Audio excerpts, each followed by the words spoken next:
Hi, my name is Gus St. Silva. I'm with the Office of Veterans Affairs. I have been here for a couple of decades.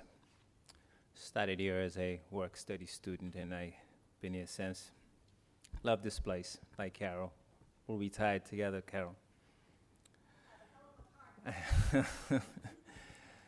She's asked that I talk briefly about the GI Bill, and specifically about the components of the GI Bill. There are four major components. There's cost of attendance, books, supplies, housing, stipend, but the most important is the Yellow Ribbon program that she wants me to focus on. She also wanted to make sure that you guys are aware that on every campus in this country there is a veterans certifying official assigned by the Veterans Administration to provide services, direct service to student veterans on campus. More or less facilitate for them from the first day that they step on campus all the way to graduation, basically. The Yellow Ribbon program is the fourth component of the GI Bill, on which an agreement between the school and the Veterans Administration will allow a student veteran to attend a college without having to subsidize any cost at all. If the school is a Yellow Ribbon school, and you could find out if your school is by going to the va.gov website and click on your state, you could find a list of schools that are listed as part of the Yellow Ribbon. If the school chooses to sign a contract with the VA, they will also dictate the number of Yellow Ribbon packages that are offered. And obviously, I would assume that it's on a first-come, first-served basis that you would provide these packages to the students. If the student is lucky enough to receive one, he can attend any college based on a contribution that will be matched by the VA, free of charge, and still qualify for all of the other benefits such as the books and as well as the housing stipend. For UMass Boston, the zip code is what determines the housing stipend based on the Department of Defense criteria of an E5 with dependents. The housing stipend is $2,100, $2,128 to be exact.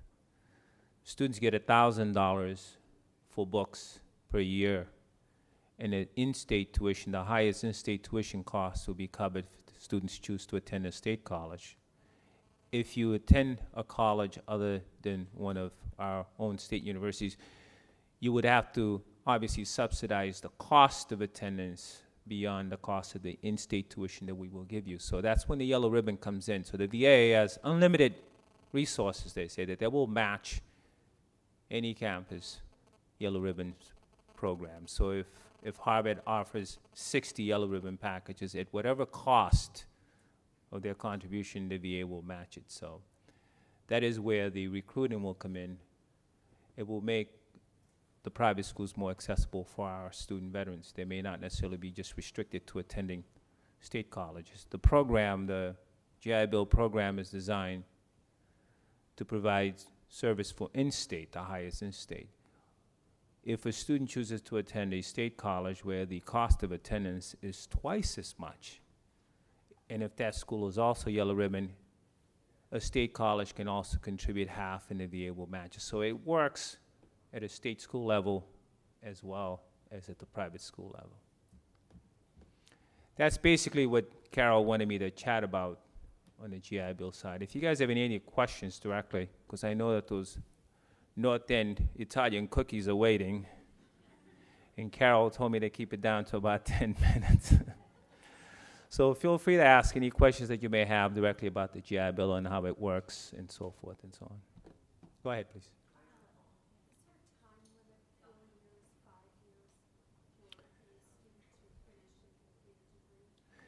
Yeah, the Veterans Administration has dictated 36 months of full-time benefits, which is basically 9 months times 4 years. That's where you get to 36. You have 36 months of full-time benefits or 72 months of half-time. But the window of eligibility is 15 years from the date of discharge for those who are on active duty. For those who redeploy, if you're on the reserve components and you redeploy, it's 15 years from your last deployment. But you're still locked into a full 36 months of full-time benefits. Go ahead, please. I have a question about the housing allowance.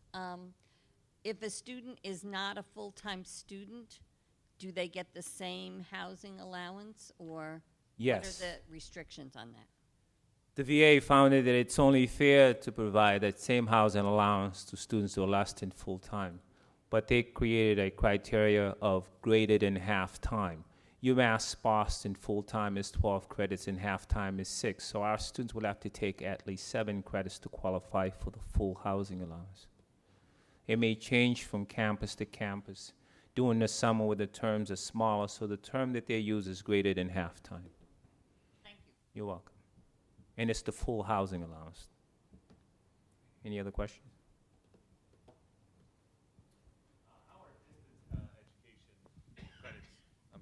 How are distance education credits evaluated when GI Bill tuition is paid? As of right now, the main concern about distance education is directed at the housing allowance that the students are not eligible for if they participate in an online distance education program. The VA dictates the students must take at least 1 class in residency to qualify for the housing stipend.